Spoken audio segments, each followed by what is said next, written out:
estudiamos normalmente el terreno por sus características geotécnicas, sino por otras condiciones que tienen la ubicación, el lote, y después de eso recién encaramos el conocimiento geotécnico en relación a la obra que queremos hacer o al emprendimiento.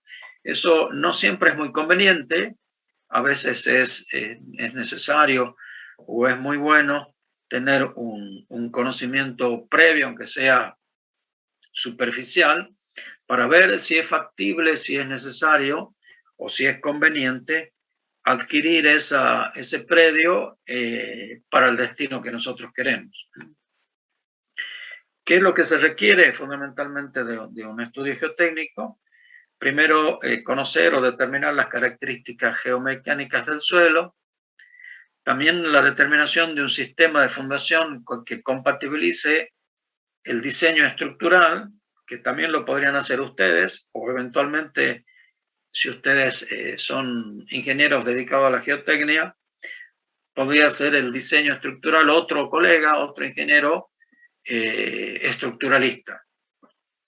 Entonces, que compatibilice la superestructura con el tipo de suelo, las características del terreno. Eso lo tienen que proponer ustedes.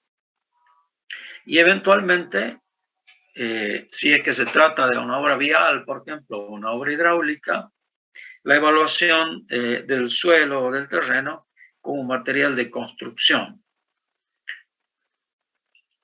Eso es no solo el tipo de material y sus características, sino también el volumen, si hay la cantidad suficiente en ese lugar, en esa cantera, del material que nosotros queremos utilizar, por cuanto el costo del transporte de mucho volumen de suelo es muy importante en la obra.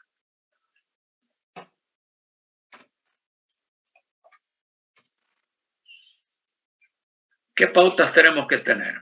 Por un lado, las características del terreno, de manera general, no solo desde el punto de vista geotécnico, que es lo que tenemos que estudiar, sino también desde el punto de vista topográfico.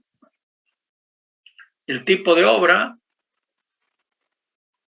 la funcionalidad de la obra, a esto me refiero porque hay obras que tienen un requerimiento especial.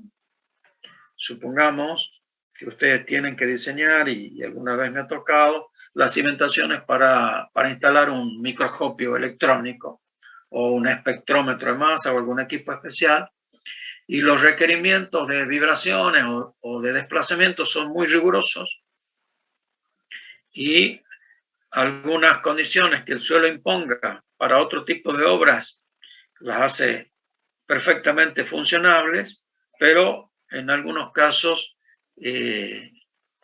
alguna deformación requerida o alguna vibración no deseada hace que la obra pierda funcionalidad. También tenemos que conocer los tipos y magnitudes de carga, no solo en su cantidad, sino si son cargas estáticas, cargas dinámicas, si estamos trabajando con fundaciones para máquinas, o si en el lugar tenemos algún requerimiento desde el punto de vista sísmico. La topografía, los antecedentes de la zona son muy importantes. Tal vez si ustedes pueden conseguir mapas geotécnicos, mapas geológicos, alguna carta de la ubicación de la napa en la zona, o algún estudio geotécnico, algún estudio de suelo hecho por otros colegas anteriormente en el lugar para obras similares, puede tener mucho valor. No solo el estudio en sí mismo, sino también el comportamiento de una obra similar en las zonas. Supongamos, si ustedes en el centro de la ciudad les encarga hacer un estudio geotécnico para un edificio de 14 pisos, y ustedes en las proximidades hay un edificio ya construido de esa magnitud, si ustedes pudiesen averiguar qué tipo de cimentación tienen y el comportamiento que ha tenido ese edificio con esa cimentación, les es de mucha utilidad a la hora de definir o de proponer cuál es la cimentación más adecuada para esta obra. Los antecedentes de todo tipo tienen su valor. Obviamente ustedes tienen que, con sus características, con su conocimiento ya de ingeniero, tienen que darle valor a cada antecedente. Hay antecedentes que no tienen valor y otros que sí. Y otra cosa que se gana con los trabajos es la experiencia. La que ustedes experiencia que vayan ganando a medida que van avanzando en el ejercicio profesional tiene valor para la decisión o para los trabajos siguientes. Este cuadro que está aquí resume un poco cómo sería el trabajo en relación al estudio geotécnico. Empezamos aquí por la izquierda. Ustedes están viendo mi cursor, ¿no? Sí, sí, bien. Bueno, entonces, aquí hemos hablado ya de antecedentes geológicos, antecedentes de la hidrogeología. Ahí tenemos que decidir los reconocimientos que vamos a hacer. ¿Sí? Ya vamos a hablar enseguida eso, porque primero tenemos que decidir si vamos a hacer sondeos de perforaciones para sacar muestras, cuántas perforaciones tenemos que hacer, de qué profundidad, con qué tipo de suelo o material podemos encontrarnos en el lugar. Eso es, por un lado, porque para no tener sorpresas, vamos que ustedes tengan preparado una máquina para perforar suelos finos, vayan al lugar y a los pocos metros encuentran una roca y no pueden perforar y el equipo que tienen preparado no les sirve o tienen que cambiar de equipo, o peor sería que ustedes no lo dispongan ese equipo y tengan que alquilar un equipo pesado y los costos de la perforación van a ser absolutamente diferentes. También tienen que ver o pensar que no solo les van a dar a hacer un estudio de suelos aquí en el centro de la ciudad, sino puede ser para hacer un camino nuevo y obviamente puede no haber energía, puede no haber agua en el lugar o para hacer un puente. Entonces, todo eso tienen que prever en función de los reconocimientos. Y lo tienen que prever de entrada porque lo primero que le van a requerir a ustedes como ingenieros es decir, ingeniero, mire, necesito hacer un estudio de suelos, para tal obra quiero hacer en tal lugar, necesito que me pase un presupuesto. Entonces, antes de empezar, ustedes tienen que decir cuánto vale, y ahí tienen mucha importancia estos antecedentes por lo que les digo, ¿no? No pueden equivocarse en la cantidad y la profundidad de la excavación, ni en la dificultad que van a tener al hacer la excavación. Y en el tiempo, no es lo mismo que les demora hacer esas perforaciones una semana que 2 o 3 meses. Los costos son diferentes y eso tiene que estar incluido en el presupuesto. También tienen que prever qué ensayos in situ vamos a hacer, eso vamos a ver dentro de la materia, ensayos de penetración dinámica, los SPT, los ensayos de cono, SPT, ensayos de placa, ensayos dinámicos, ensayos cross-hole o down-hole. Hay muchos ensayos que se pueden hacer para, a través de correlaciones, sacar algunos parámetros geotécnicos. Y después hay que remitir las muestras que nosotros hemos sacado al laboratorio. Planificar los ensayos de corte directo, ensayos de compresión triaxial, edométricos, etcétera, de clasificación, todo lo que ustedes ya saben, para finalmente de todo este trabajo que hemos visto hasta ahora, poder definir cuáles son los parámetros geotécnicos adecuados.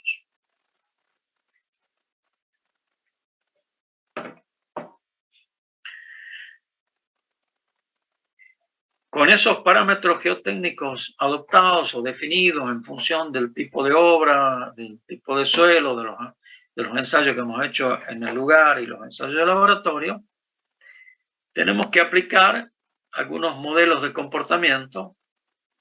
Por ejemplo, el modelo de Bishop para la estabilidad de taludes, o la teoría de Prandtl-Tersay para determinar la tensión admisible de un suelo bajo fundaciones superficiales.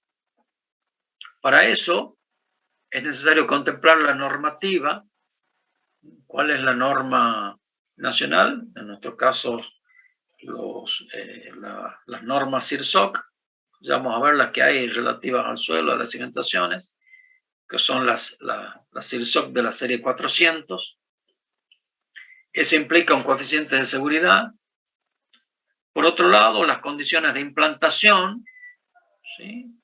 Y comentaba recién que no es lo mismo estudiar una base, supongamos, para una línea de alta tensión en la montaña, que las bases para una antena de telecom aquí en el Parque 9 de Julio. Las condiciones también las condiciones en cuanto a la implantación también hay que tenerlas en cuenta, y asociado a eso la tecnología disponible. Nosotros tenemos que tener en cuenta a la hora de proponer una fundación con qué tecnología se cuenta en el lugar, o si no se la cuenta, qué costo tiene traer esa maquinaria o esa tecnología aquí a Tucumán, por ejemplo, para proponer una tipología de cimentación diferente a la tradicional. Todo eso hay que tenerlo en cuenta. Como ejemplo burdo, supongamos que nosotros estemos, como les decía, haciendo el estudio geotécnico para las cimentaciones de una línea de alta tensión que va por la montaña. No pretendemos ahí proponer para el hormigón de las cimentaciones un hormigón de alto desempeño, por ejemplo, porque no hay manera de que allí llegue un mixer con hormigón hecho en planta, sino hay que hacer un hormigón en el lugar y hay que adecuar la cimentación a las posibilidades tecnológicas del lugar. Con todo esto que he dicho, así es rápido y parece simple, pero lleva un trabajo importante. Les toca a ustedes definir o proponer el tipo de cimentación más adecuada para la obra para la que están haciendo el estudio de suelos.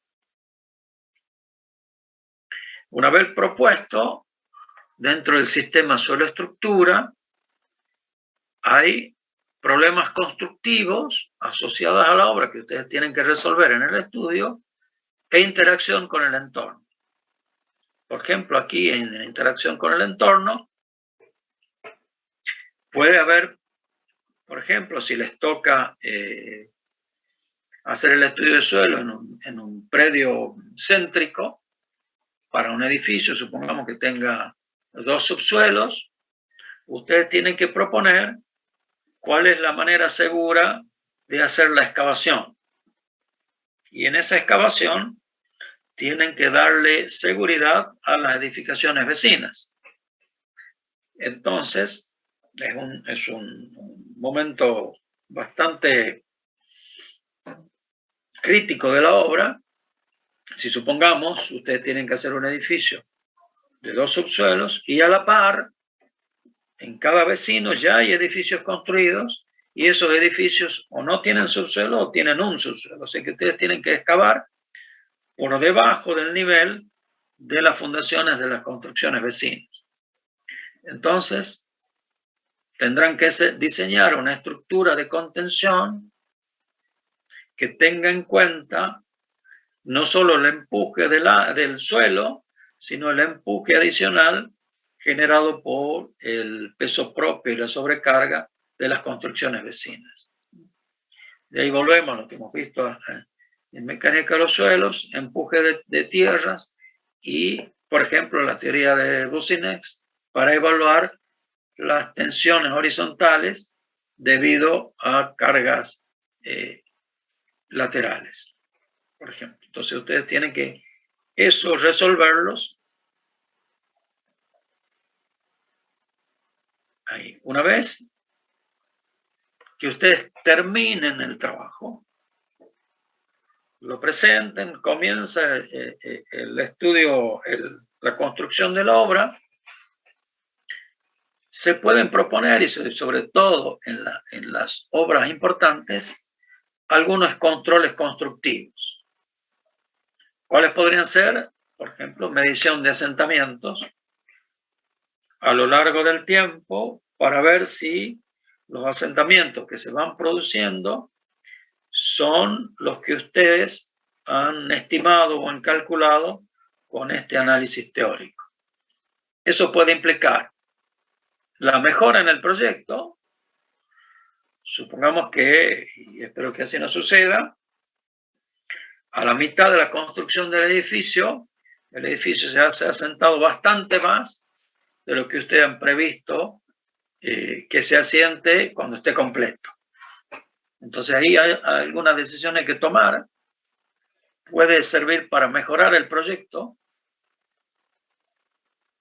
o si terminada la obra los controles son posteriores, pueden servir como experiencia, y vuelvo a esta flechita que aquí sigo con el cursor, para aplicar a los modelos de comportamiento que ustedes mismos tengan que hacer en obras posteriores. Es muy importante poder cotejar lo que ustedes han previsto con la definición de los parámetros geotécnicos y la aplicación de modelos de comportamiento a las obras reales ya hechas. Eso les va a servir para corroborar las suposiciones que ustedes han hecho y los cálculos que ustedes han hecho, o para poder corregir y tomar experiencia para proyectos posteriores. ¿Sí?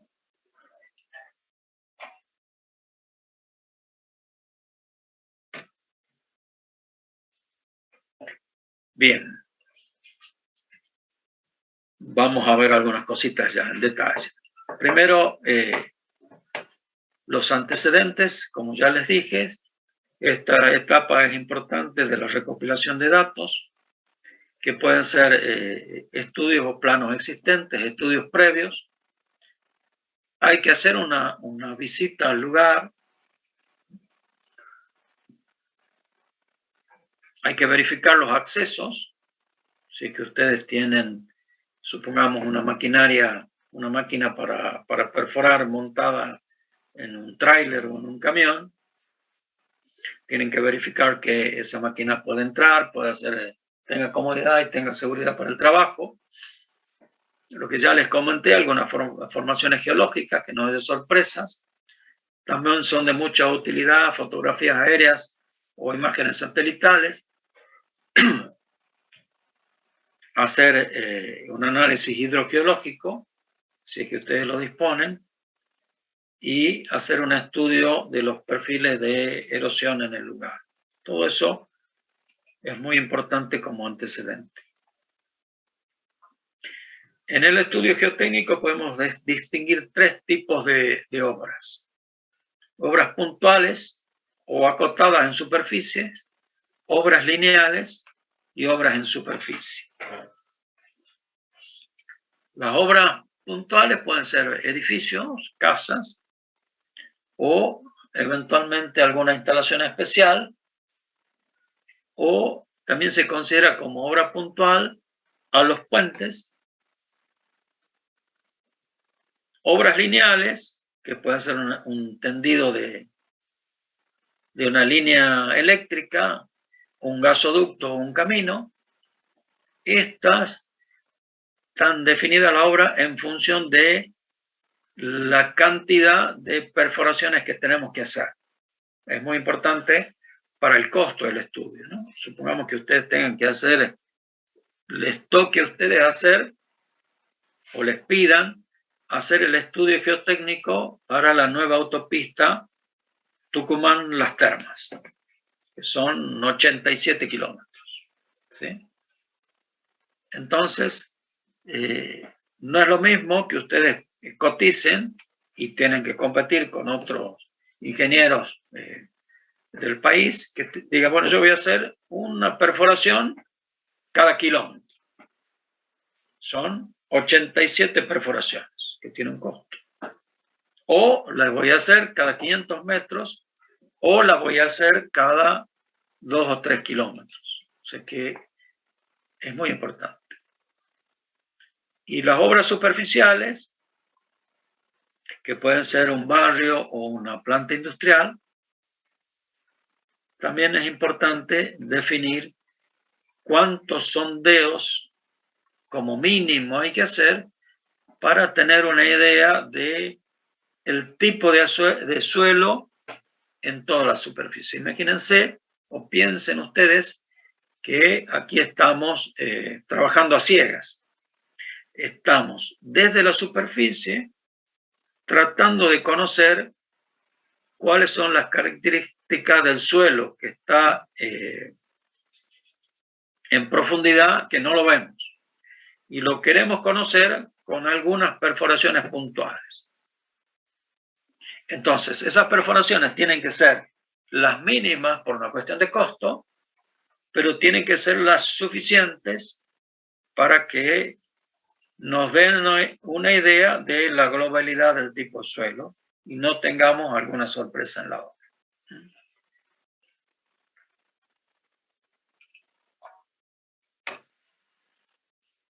También es importante qué tipo de estudio vamos a hacer. Siempre hablamos, obviamente, de estudios geotécnicos, ¿no? Un primer estudio puede ser estudio de factibilidad durante el proyecto. Supongamos que alguien a ustedes los contrate, un industrial, y dice, bueno, yo quiero poner un nuevo ingenio en Tucumán. Y estoy buscando algún predio, antes de comprarle, tengo vistos 2 o 3 predios que les conviene a este señor por una cuestión de proximidad a rutas, de disponibilidad de energía, etc.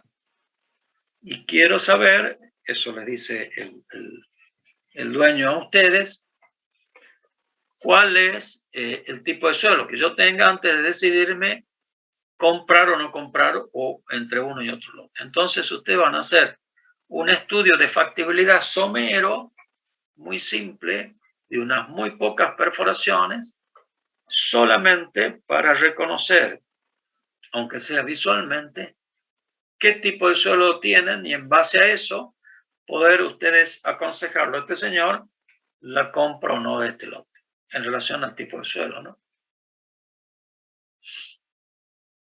Entonces, ese estudio es de factibilidad o anteproyecto.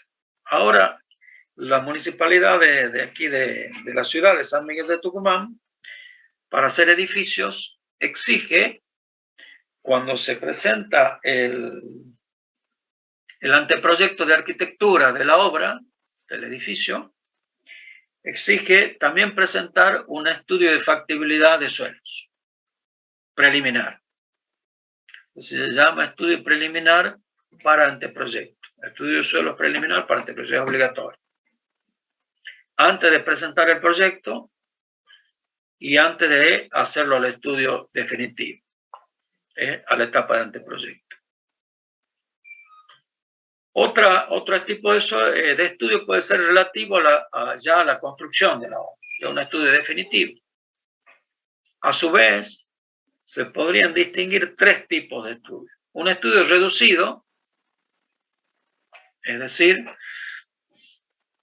en aquellos casos que hay muchos datos recopilados y hay mucha documentación confiable en la zona. Supongamos que ustedes les encargue hacer un estudio de suelo en la 25 de mayo del 800, supongamos, para un nuevo edificio, y ustedes ya tienen, o ya han hecho ustedes mismos, mucho mejor, el estudio de suelo para el edificio de la par, para otro edificio a la vuelta, para el edificio del frente. Ustedes ya tienen muchos antecedentes confiables que le permiten hacer una planificación de perforaciones más reducidas. Supongamos, en vez de hacer 3 pozos de 30 metros cada uno, pueden proponer hacer 2 pozos o eventualmente un pozo de reconocimiento, y eso los hace a ustedes más competitivos, un estudio de suelos de menor precio, que les puede hacer que le adjudiquen el trabajo a ustedes y no a otro ingeniero. Un estudio normal, ese es el más común de los estudios, que en lo que no se cuentan muchos datos previos y hay que hacer todas el número de perforaciones y ubicación, distribución que recomiendan las normas, o un estudio intenso.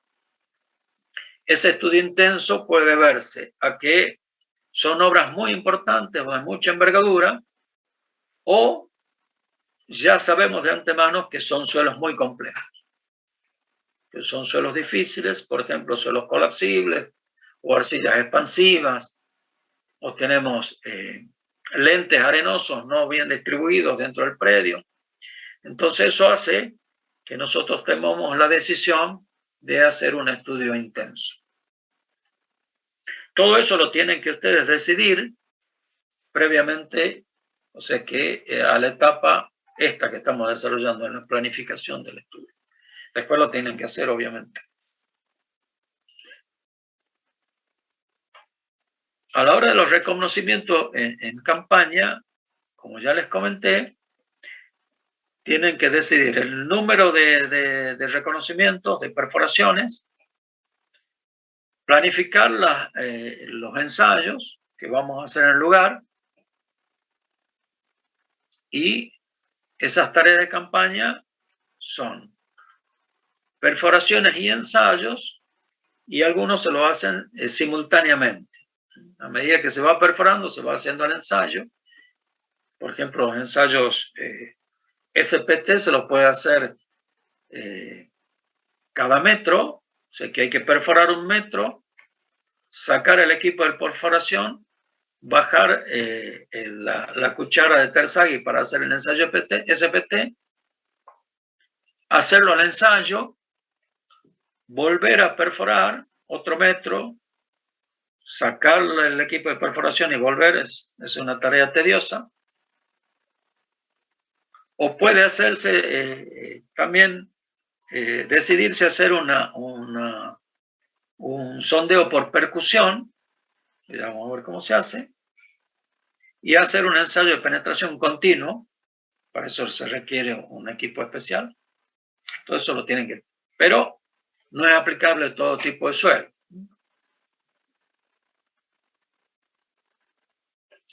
También es necesario planificar o tener en cuenta previamente qué tipo de ensayo de laboratorio vamos a hacer. Ensayo de rutina, de clasificación, límite plástico, humedad, granulometría, etc. O qué ensayos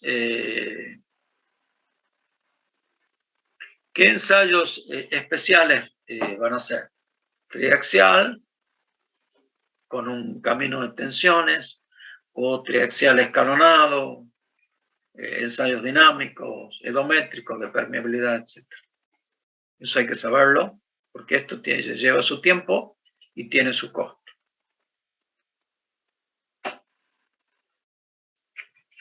Y las tareas de gabinete, como tercera etapa, hemos dicho una tarea de campo, una tarea de laboratorio y una tarea en gabinete, es hacer correlaciones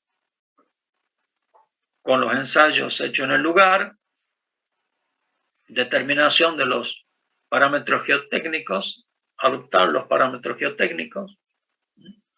Aquí en el gráfico ustedes tienen una clásica tabla de cómo se presenta un perfil geotécnico. Está con el perfil dibujado en colores, el tipo de suelo, está preestablecido, una descripción del tipo de suelo y graficados los valores de los ensayos hechos en el lugar.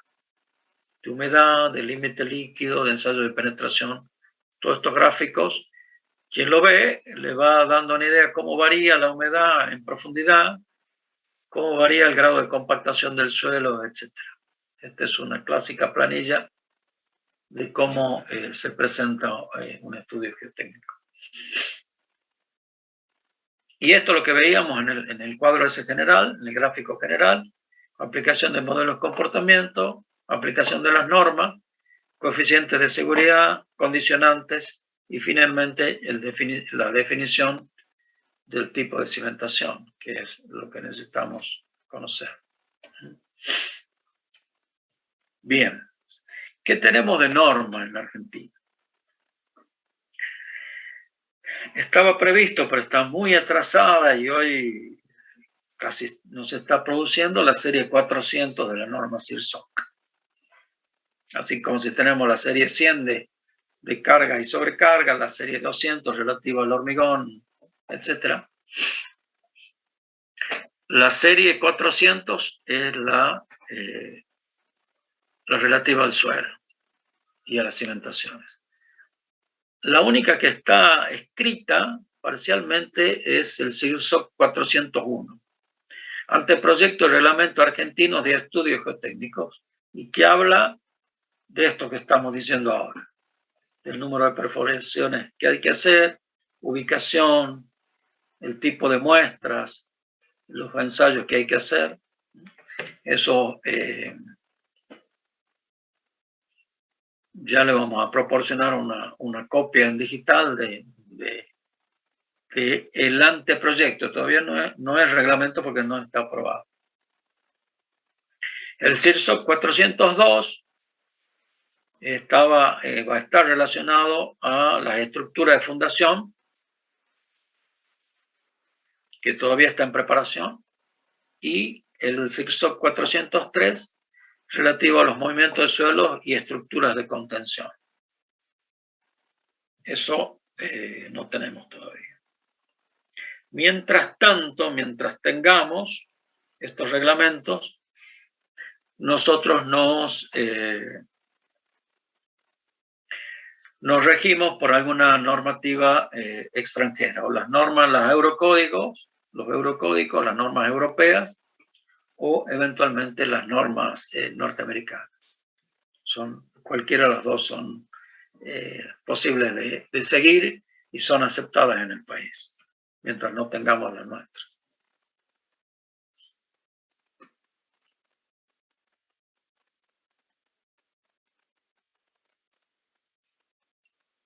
¿Qué tiene el 401? Un procedimiento general. La investigación geotécnica es de lo que estamos hablando, ¿no? Determinar los perfiles geotécnicos, encontrar las condiciones del agua subterránea, determinar composición química de los elementos, detección de cavidades u otras fallas en el terreno.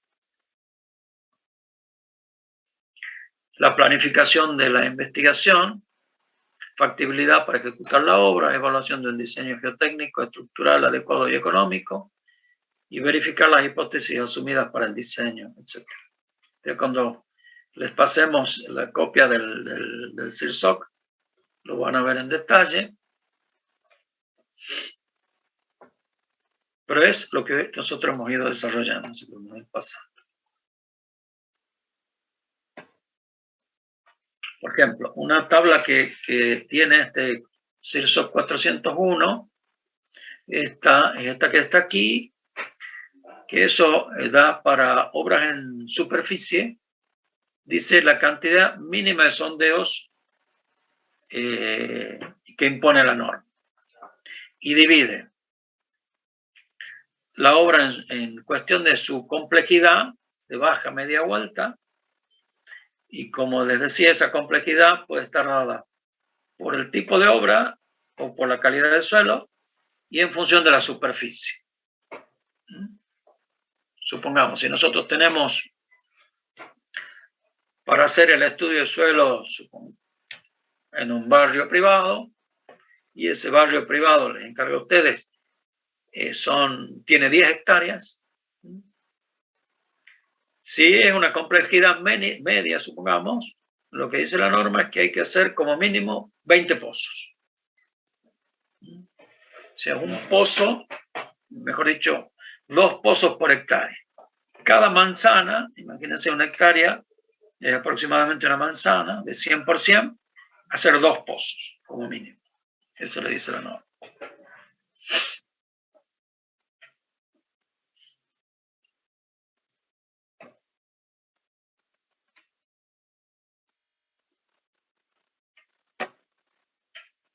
Esta otra tabla, que también la van a ver ahí, clasifica la obra y las estructuras con C y un número. C1, por ejemplo, son edificios para vivienda o industriales de hasta 2 plantas con estructura autoportante o independiente. La C6 son puentes con luces de hasta 35 metros. Y qué sé yo, la C10, por ejemplo, son caminos, autopistas, canales y conductos de todo tipo. Y entonces aquí en la tabla que está a la par, la tabla 3.4, dice las distancias máximas entre puntos de reconocimiento según el tipo de obra.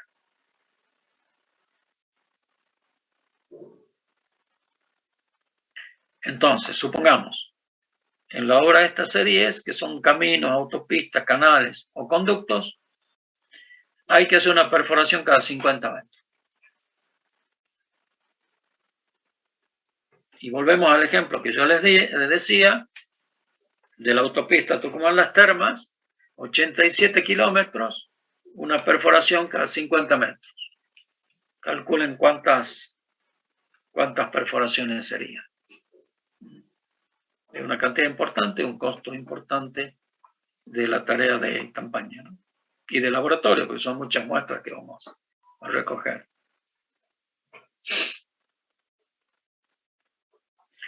También está esta tabla en donde está la distancia máxima entre los puntos de reconocimiento según el tipo de terreno. Terrenos T1, T2 y T3 dicen, obviamente, si son terrenos de baja complejidad, podemos espaciar más los sondeos, o si son terrenos de mucha complejidad, las perforaciones tienen que estar más cercas.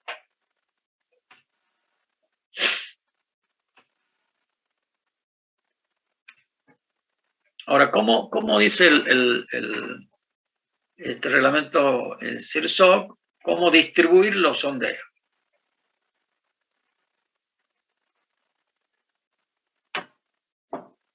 Este gráfico que da una idea de cómo distribuir los pozos en función de la forma del lote. Aquí fíjense en este gráfico donde yo tengo el cursor. Aquí está indicando que dentro del lote tenemos 2 tipos de suelo. Entonces nosotros tenemos que reconocer estos 2 tipos de suelo y cuál es el límite, dónde cambia el tipo de suelo en profundidad. Eso hay que tener que poder reconocerlo. Como mínimo, como ustedes verán aquí, indica que hay que hacer en un lote 3 pozos, ubicados de esta manera, bien en los bordes o en las esquinas, de manera de poder detectar si hay alguna anomalía o alguna diferencia. Lo que no está dicho aquí, pero también hay que utilizarlo como criterio, hay que hacer los pozos donde va a ir el edificio. Supongamos, en este primer gráfico, supongamos que el edificio esté concentrado aquí en la parte central. Ahí está el edificio. No tiene mucho sentido hacer estos 3 pozos fuera donde va a ir ubicado el edificio. Vamos a hacer el pozo para los jardines. Entonces, es importante al menos ubicar 1 o 2 pozos propiamente donde va a ir el edificio y en la zona o en el sector donde van a estar las mayores cargas, la concentración de las cargas mayores. Así que a este esquema general o a esta idea general también hay que ponerle criterio o razonabilidad desde el punto de vista ingenieril, ¿no?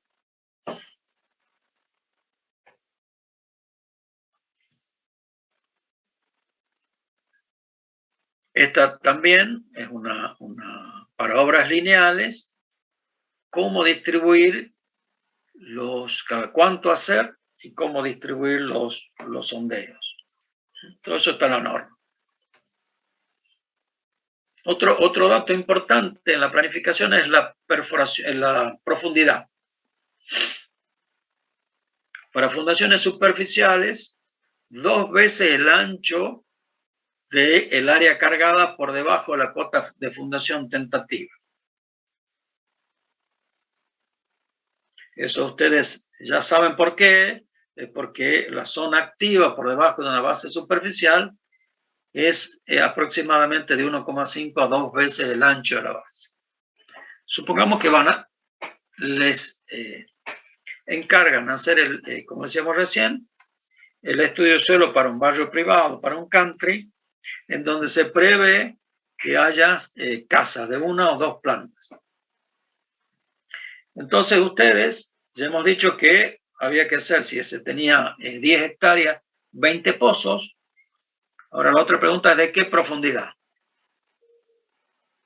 Supongamos que nosotros, por experiencia y por sacado de alguna información, decidimos que la cota de fundación de esas bases, de esa casa, va a estar a 1,50 m de profundidad.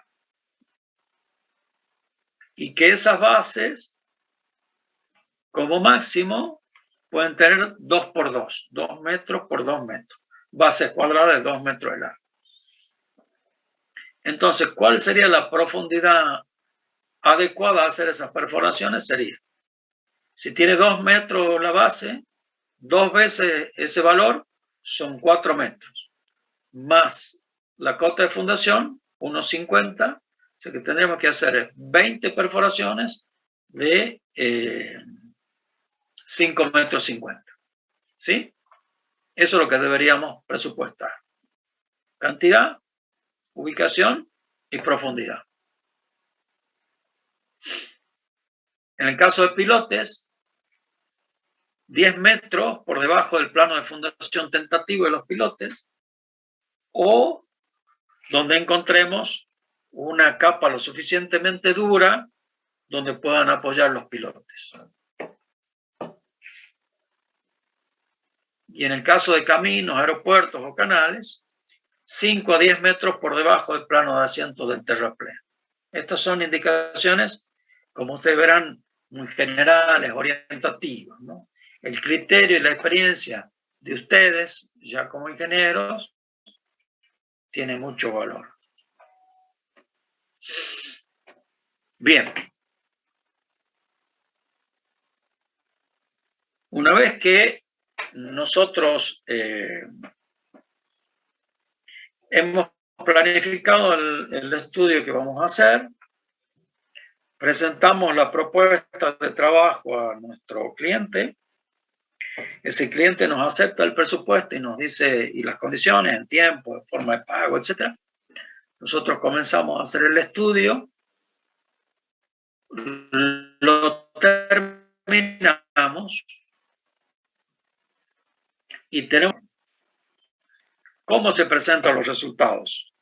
Los resultados se presentan en un informe que se llama informe geotécnico o informe del estudio de suelo, que tiene que contener las partes mínimas que paso a describir. Una primera parte no menos importante es un primer punto que la pueden llamar generalidades, introducción, como ustedes quieran, pero ustedes deben describir con toda claridad para qué están haciendo el estudio geotécnico o el estudio de suelos. Por ejemplo, ¿cuál es el alcance del estudio? Supongamos el presente estudio, o con la redacción que ustedes quieran, tiene por objeto determinar las características geomecánicas del terreno ubicado en tal lugar para la construcción de un edificio que tiene 2 subsuelos, planta baja y 15 pisos elevados, o para una casa de planta baja y un piso, supongamos. ¿Esto por qué? Porque si ustedes no describen con precisión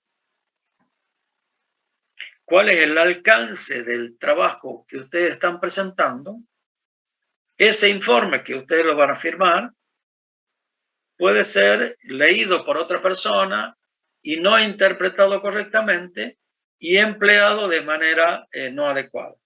Supongamos, si ustedes hacen un estudio de suelos para una casa de 2 plantas y deciden hacer ese pozo de 5,5 metros que decíamos recién, y después el dueño decide, en vez de hacer una casa de 2 plantas, decide hacer un edificio de 10 pisos, el estudio que ustedes han hecho no les sirve. ¿Por qué no les sirve? Porque la profundidad de perforación es absolutamente insuficiente para el edificio. Si ustedes no describen adecuadamente el alcance del trabajo que han hecho, el ingeniero estructuralista que va a diseñar las fundaciones con los parámetros geotécnicos que ustedes han puesto en el informe puede equivocarse si ustedes no han descrito exactamente los alcances de este trabajo. Y por otro lado, a ustedes les delimita su responsabilidad profesional y los libera de algún error que pudiera cometer otros. Entonces, el trabajo que yo hago tiene este objetivo y estos alcances. Lo estoy haciendo para esta obra, no para otra obra. ¿Sí? Es muy importante. Y luego, los capítulos que siguen es una descripción de las 3 etapas del estudio. Entonces, capítulo 2 sería trabajos de campaña. Y ahí ustedes van a describir, se han hecho 3 sondeos de 15 metros de profundidad. En estos sondeos se han sacado muestras inalteradas de suelo, cada metro de profundidad, y muestras alteradas de tal profundidad. Se ha hecho ensayo de penetración estándar, se ha hecho ensayo de placa. Describir exactamente cuál es la tarea de campaña que ustedes han hecho.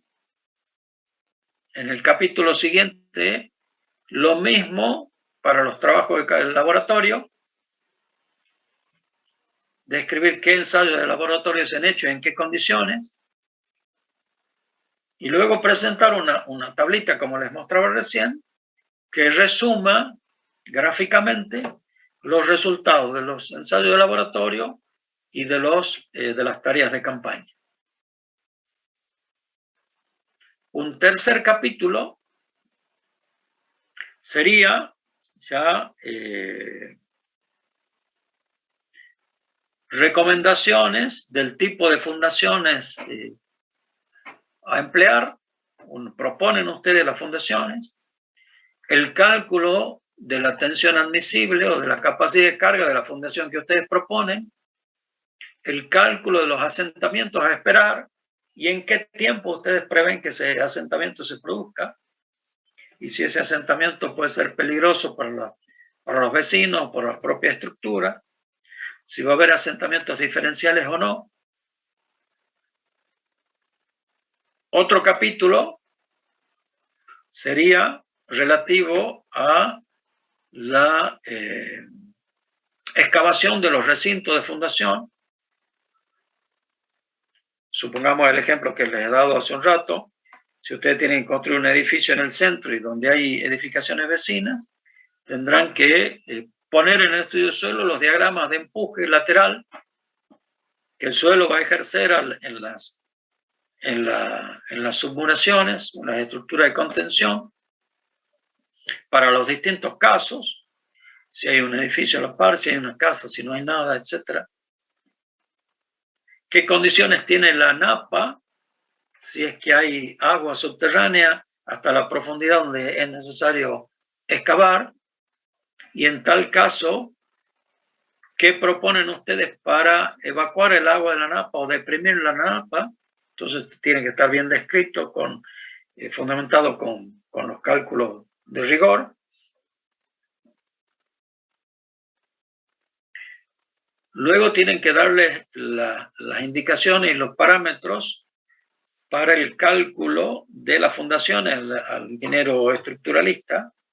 Por ejemplo, tienen que determinar el coeficiente de balasto, que ya vamos a ver cuál es, cómo se saca ese coeficiente de balasto, que sirve para, en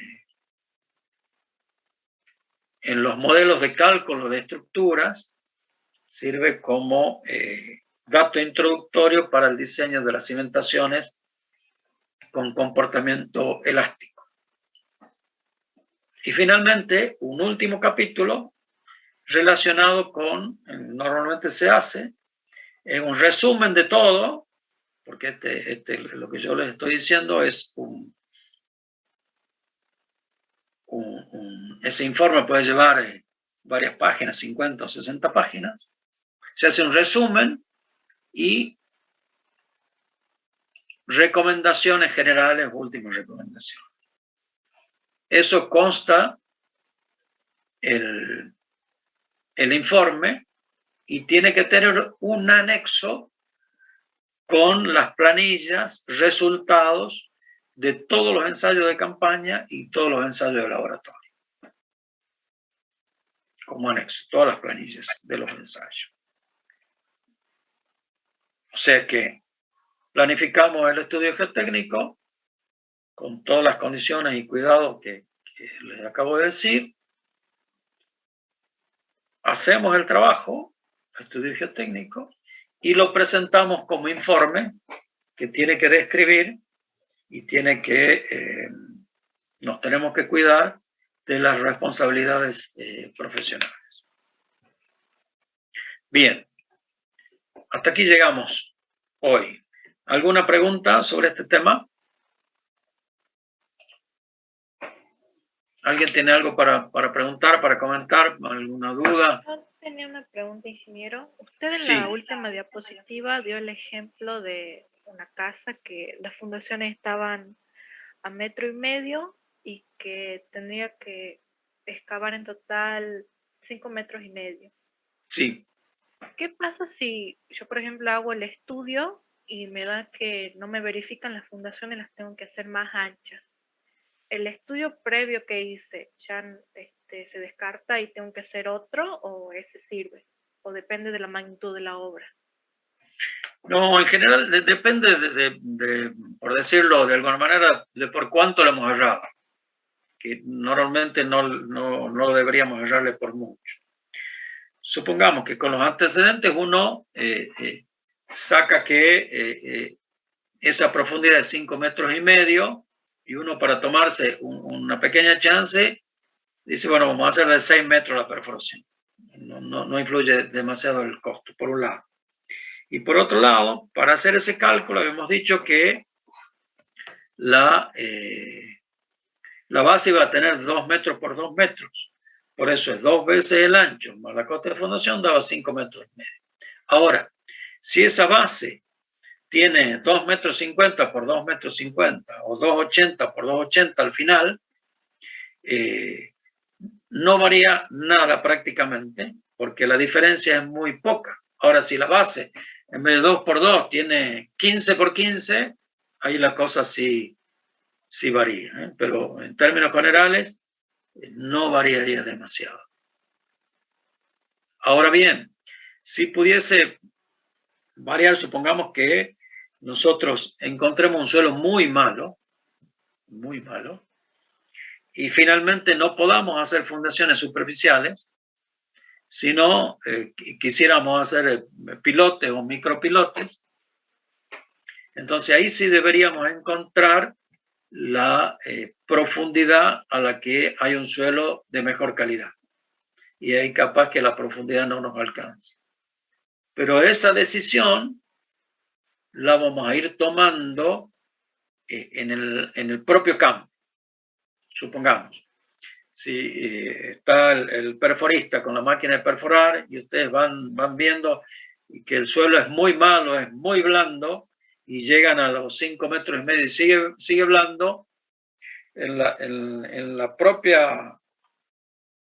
el propio trabajo de campaña se decide en el lugar, bueno, excavemos un par de metros más, a ver si encontramos un suelo mejor, aunque sea en uno de los pozos. ¿Se entiende? Sí, muchas gracias. Bueno, ¿qué otra cuestión? Ingeniero, Señor. en el caso eso de los 87 kilómetros que usted da como ejemplo, ¿sí? De una autopista Termas, de Santiago en realidad, decían sondeo de cada 50 metros. Así dice la norma. Pero esa determinación, digamos, ¿la toman, es una recomendación o es una norma que se debe cumplir a rajatabla? Depende de la característica del terreno. ¿Cómo determinamos eso? Mira, normalmente con esa envergadura de obra hay un pliego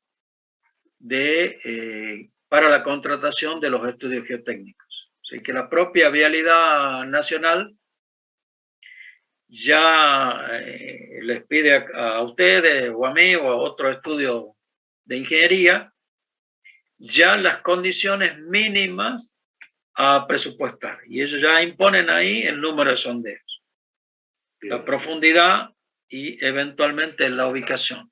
Eso es porque ellos ya tienen antecedentes de la obra ya hecha, de la ruta y qué problemas han tenido y qué sé yo.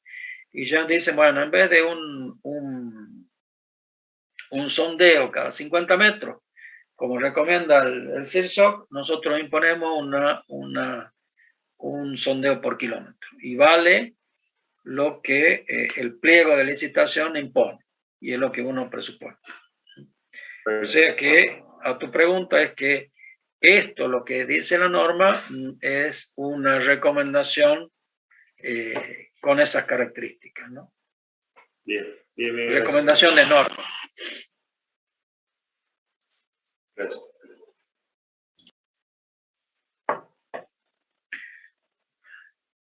Bueno, si no hay más cuestiones. ¿Ingeniero? Sí. Yo tengo una duda respecto a las profundidades máximas.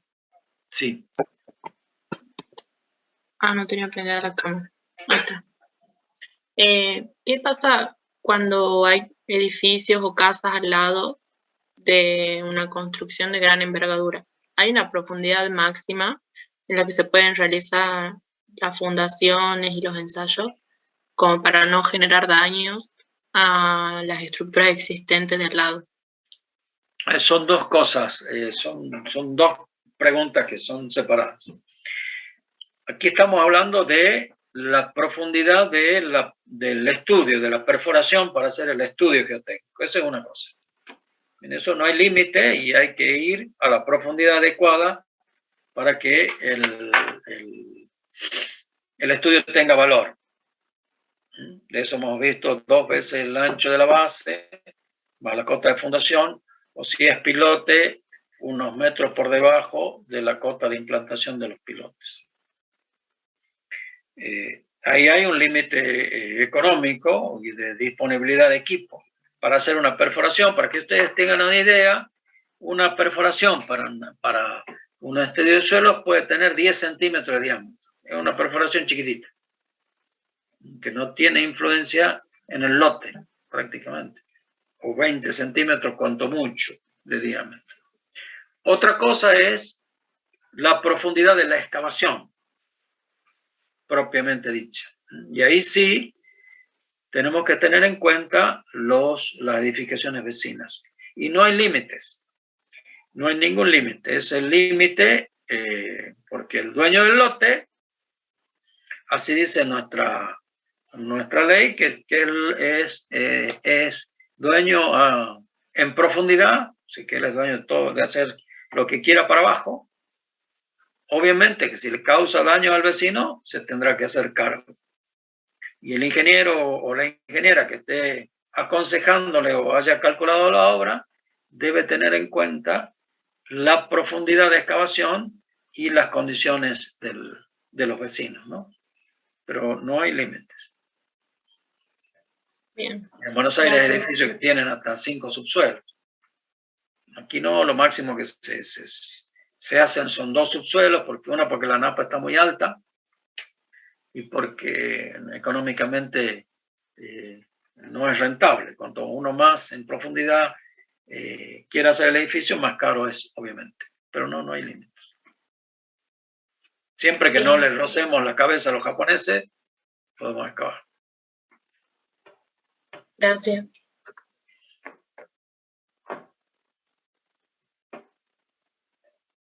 ¿Alguna otra duda?